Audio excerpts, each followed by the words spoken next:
Hello students, today we are going to study that what is the distinction between the doctrine of res judicata and doctrine of estoppel. This topic is very important from examination point of view. Now let us start the video.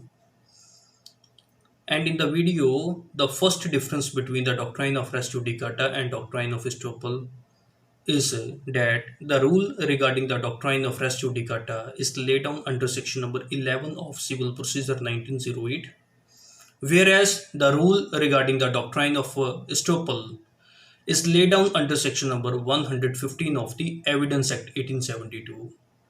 Okay, what doctrine of res judicata says? Res judicata prevents the jurisdiction of the court.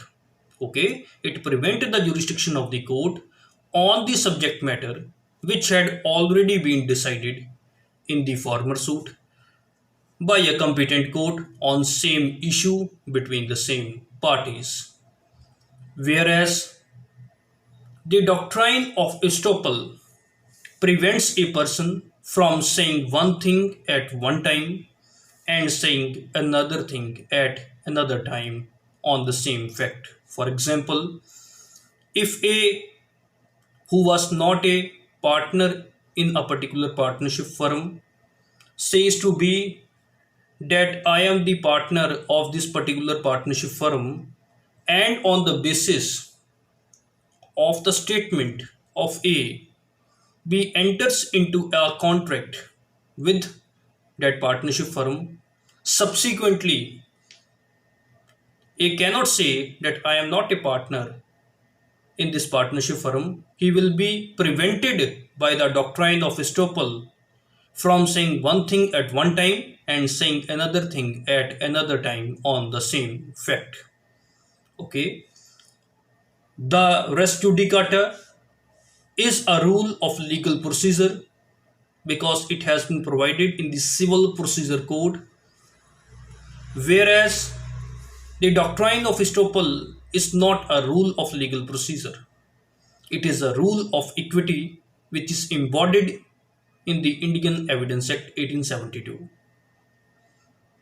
The principle of res judicata is based on public policy that there must be an end to the litigation, whereas the doctrine of estoppel is based on the rule of justice, equity, and good conscience. The principle of res judicata debars the court. It is very important. It debars the court from exercising its jurisdiction to determine the lis. Lis means the issue which has already been decided, if it has attained finality between the parties. Okay, I want to repeat it. The principle of res judicata debars the court from exercising its jurisdiction to determine the lis if it has attained finality between the parties. Whereas the doctrine of estoppel prevents a person to rebut what has been represented by him earlier.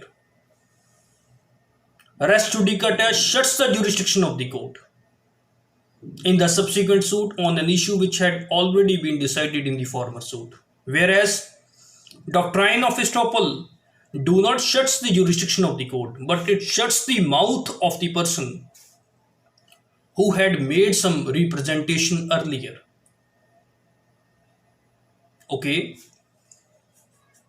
the benefit of res judicata is claimed on the basis of the previous decision of the competent court of law, whereas estoppel can be inferred from the conduct of the parties. Okay, the res judicata originates from the decision of the competent court of law, whereas estoppel originates from the representation or conduct of the party. The doctrine of res judicata prevents the multiplicity of proceedings in the court on the same issue again and again, whereas doctrine of estoppel prevents a person from multiplicity of representation. He cannot say one thing at one time and another thing on another time on the same point. Okay, res judicata presumes that the decision of the court in the former suit was correct. It presumes the correctness of the decision of the court in the former suit, whereas doctrine of estoppel only prevent the party from denying the statement which he has already shown expressly or impliedly. The doctrine of res judicata binds both the parties to the suit by a former decision, whereas the doctrine of estoppel prevents only that person who made the representation earlier. Okay, so this is something about the difference between doctrine of res judicata and doctrine of estoppel.